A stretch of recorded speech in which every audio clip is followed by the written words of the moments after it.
What's going on, guys? We're here in Detroit, Michigan at the Forbes 30 Under 30 Summit. People are flying in from all over the world. The check-in is going on right behind me. I'm already checked in. I got my credentials. I'm going to give you guys an exclusive behind-the-scenes look of what it's like at the Forbes 30 Under 30 Summit. Let's go. Welcome to the most exciting and most exclusive gathering of young entrepreneurs and game changers in history. Clickbait only lasts for so long. There needs to be some type of tangible, actual content that makes you want to stay. From the eyes of a top VC, what's one thing they could do to get their pitch even to another level? We all have rough days. Everyone here has rough days.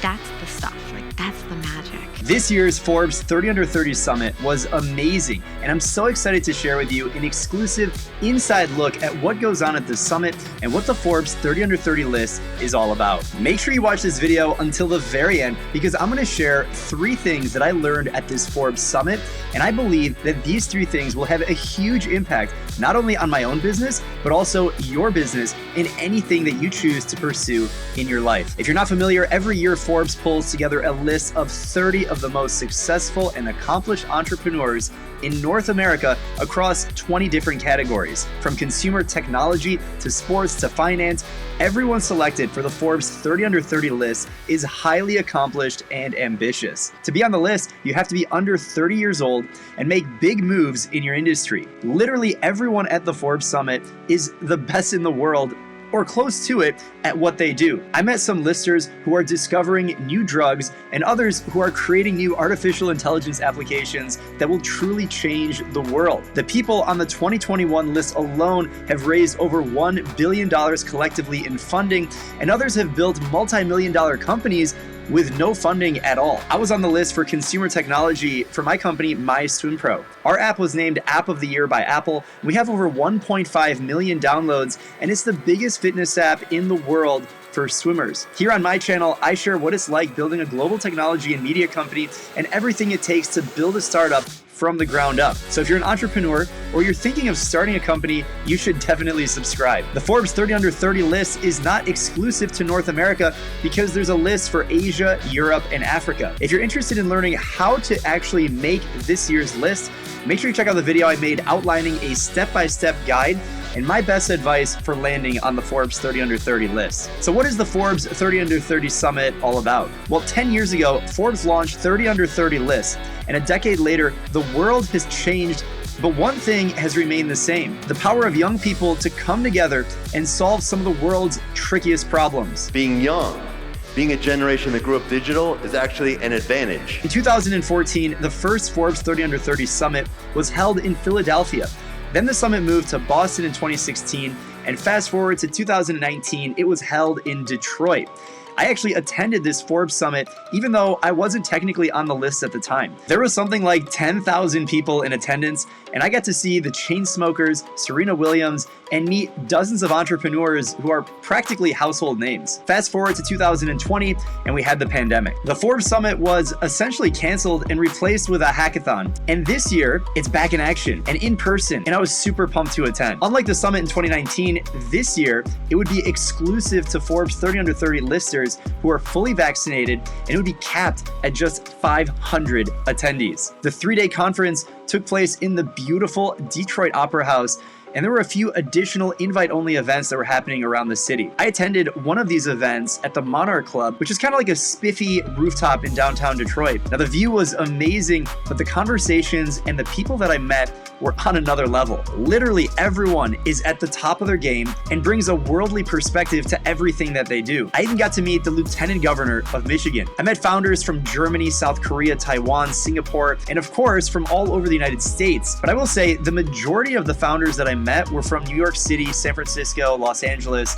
or Texas. That's not to say that you have to live in one of these cities to make it happen, but there are naturally going to be more entrepreneurs in those cities. So you might be thinking to yourself, what actually happens at one of these summits? Just like any other conference, there are speakers, breakout sessions, and time slots for networking. Some of the speakers include Whitney Wolf, the CEO of Bumble, and Dan Gilbert, the founder of Rocket Companies. We also got to see a live performance by Jack Harlow. But what I tell people who go to these conferences, it's not about the speakers or the performers. I mean, sure, seeing Miranda Cosgrove from iCarly or Alex Cooper from Call Her Daddy is pretty cool. By the way, Alex Cooper even reshared my Instagram story. pretty sweet. But really, at the end of the day, these events get most of their value from the other people who actually attend them. And in this case, that's the Forbes 30 Under 30 listers. Now, before I get into the 3 learnings from this summit, I want you to smash that like button. Really appreciate it. Next, I want you to hear directly from some of the entrepreneur speakers themselves. Listen from Maria Sharapova. That name might sound familiar because she's now an entrepreneur,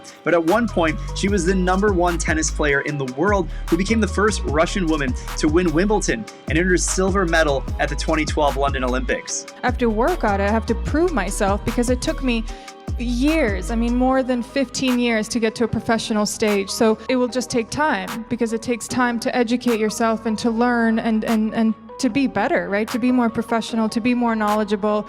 And so I don't want to rush that process. I don't want to go in a room and be the smartest one in the room because then I'm not learning. And that brings me to my first learning. And I guess it's not really a learning so much as something that I already know and it's just now being reinforced. And that is surround yourself with people who are smarter than you. Always be growing, be curious, and surround yourself with people who are the best in the world at what they do or what you want to do. That's what's so special about this Forbes Summit. Like literally everyone is young, ambitious, and fully ready to step out of their comfort zone and ask questions. And at the end of the day, if you're trying to launch a business or you're starting something new, it's going to be way easier if you seek the right help early on in the journey. And even after you've figured some stuff out, keep asking questions and surround yourself with the right people. Key learning number 2.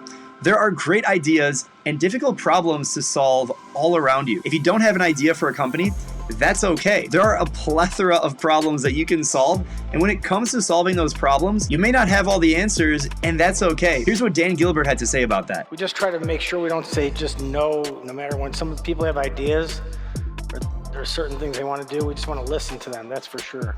Because sometimes you can get good ideas out of anybody. Not only are there smart people all around us, but the challenges that we hope to solve are diverse as well. We live in a world now where we have so much information, we have so much data, we have social media that's made it really clear and it's made us all understand the value of having diverse perspectives at the table. It's made it really clear that having a diverse community around you, both internally and externally, leads to better results because ultimately that's what everybody's playing for. They want to generate revenue, they want to generate dollars. We strive to empower all women to look and feel like a queen. A dress is not just a dress. It signifies an important event that can change a woman's life.